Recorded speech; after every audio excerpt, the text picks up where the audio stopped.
विद्यार्थी साथियों नमस्कार। हम लोग जो है यह मध्यकालीन भारतीय इतिहास का 41वां क्लास है, जिसमें हम लोग दिल्ली सल्तनत में साहित्य पढ़ रहे हैं। देखिए आगे देखते हैं।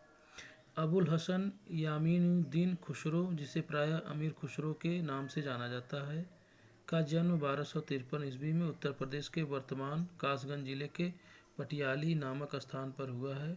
खुसरो ने स्वयं को तूती ए हिंद कहा है। वह लगभग 8 वर्ष की आयु में ही कविता रचने लगा था। ऐतिहासिक विषय को लेकर उसकी पहली मसनवी किरान उस सानेद है। उसकी अन्य रचनाओं में मिफ्ताह उल फुतूह, खजाइन उल फुतूह, तारीख़ अलाई, आशिका नुह, सिपहीर तथा तुगलकनामा प्रमुख है। तुगलकनामा अमीर खुसरो और अंतिम ऐतिहासिक मसनवी है। खुसरो पहला मुसलमान था जिसने भारतीय होने का दावा किया। अमीर खुसरो स्वयं कहता था वह संस्कृत एवं अन्य भारतीय भाषाएं जो हिंदी के भाग हैं जानता है। वह एक दोहे में कहता था, मैं एक भारतीय तुर्क हूँ, मैं हिंदी बोलता हूँ, मुझे अरबी बोलने की मधुरता नहीं है। भारत में कव्वाली नामक संगीत गायन शैली के प्रारंभिक रूप के आरंभकर्ता अमीर खुसरो थे।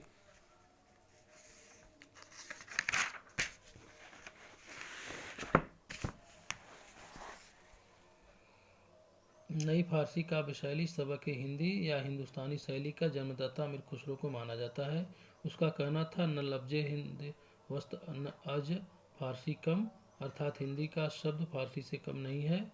संगीत यंत्रों तबला सितार का प्रचलन 13वीं-14वीं शताब्दी में अमीर खुसरो ने ही किया था। भारत में फारसी साहित्य का विकास मुस्लिम विजेताओं के आगमन से प्रारंभ हुआ था। यहाँ इसे एक नवीन रूप प्रदान किया गया। दिल्ली सल्तनत की स्थापना के बाद फारसी को राजभाषा का स्थान प्रदान किया गया था। तकादे नासिरी मिनहाज उस सिराज का ग्रंथ जो सुल्तान नसरुद्दीन मोहम्मद को समर्पित किया गया था। शम्स-ए सिराज, अफीफ तथा जियाउद्दीन बरनी ने एक ही नाम से अलग अलग किताब तारीफ़-ए-फ़िरोज़शाही की रचना की थी।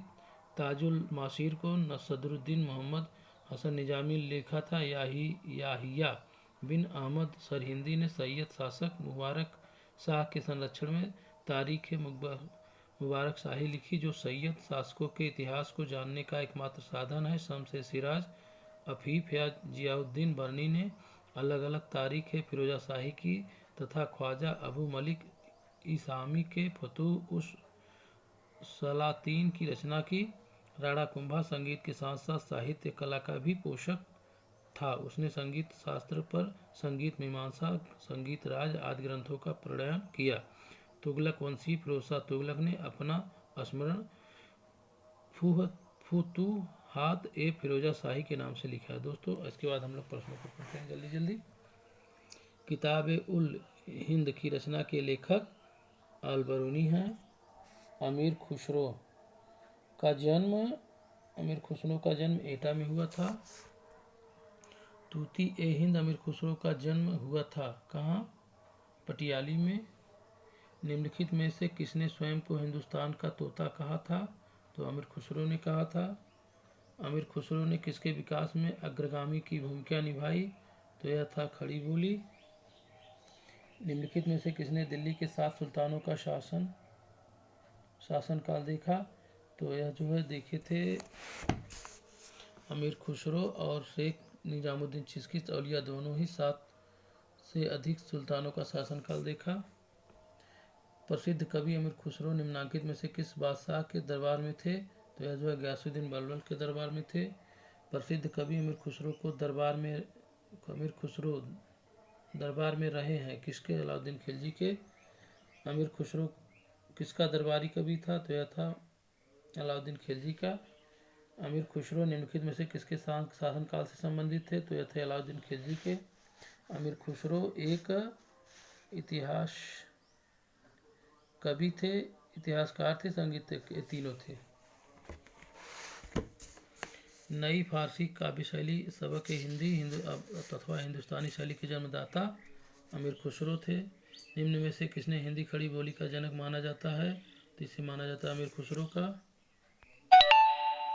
हिंदी और फारसी दोनों भाषाओं का विद्वान था, कौन था? अमीर खुसरो था। निम्नलिखित में से कौन फारसी प्रथम कवि था जिसने अपनी कविता में भारतीय पर्यावरण को चित्रित किया था? तो अमीर खुसरो थे। तकाते नासिरी का लेखक कौन था? मिनहाज उस सिराज था। फतवा ए जहांदारी, ताकरे हिंद सब जो है, इस उत्तर इसका डी है। बिहार पर बख्तियार खिलजी ने हमले का पहला वितरण प्राप्त किया था किससे? यह प्राप्त किया था तकाबे नासिरी से। निम्न भाषाओं में से किस भाषा को दिल्ली सुल्तान संरक्षण प्रदान किया था? तो फारसी भाषा था। अपभ्रंश शब्द का प्रयोग मध्यकालीन संस्कृत शब्दों में होता है, तय होता है उस कुछ आधुनिक भारतीय भाषाओं के आरंभिक रूपों को इंगित करने के लिए। निम्नलिखित में से किस खजाइन उस फतूह का नाम लिया जाता है? तो लिया जाता है अमीर खुसरो के लिए। और निम्नलिखित में से इब्न बतूता क्या है, इसको हम लोग आगे देख रहे हैं। देखिए इसका जो है सही सुमेल इस प्रकार है। तारीख हिंद अलबरूनी है और तारीख दिल्ली खुसरो है। रेहला जो है इब्न बतूता है। ताकि नासिरी मिनाज है। इस प्रकार दोस्तों हम लोग आगे बढ़ते हैं। देखिए फवायद नामक पुस्तक शेख निजामुद्दीन औलिया बातचीत का विवरण है। इसका संकलन जो है अमीर हसन सिजिनी में है। निम्न में से किस संगीत वाद्य को हिंदू मुस्लिम गान वाद्यों का सबसे श्रेष्ठ मिश्रण माना गया है? तो यह माना गया सितार को। संगीत यंत्र तबला का प्रचलन किसने किया? अमीर खुसरो ने किया। निम्नलिखित में से किसने चिंतामणि भट्ट द्वारा रचित संस्कृत शुक शक्ति का फारसी में अनुवाद किया था? तो यह अनुवाद किया था ख्वाजा जियाउद्दीन नक्शबंदी ने। निम्नलिखित में से कौन युग में सुमेलित है? तो इसमें सुमेलित है पुंडरीक विट्ठल रागमाला। दिल्ली का वह कौन सुल्तान जिसने अपने स्मरण में लिखे थे? क्या लिखे थे? फिरोज तुगलक। इस प्रकार दोस्तों हम लोग पूरा जो है इसको समाप्त किए। नमस्कार।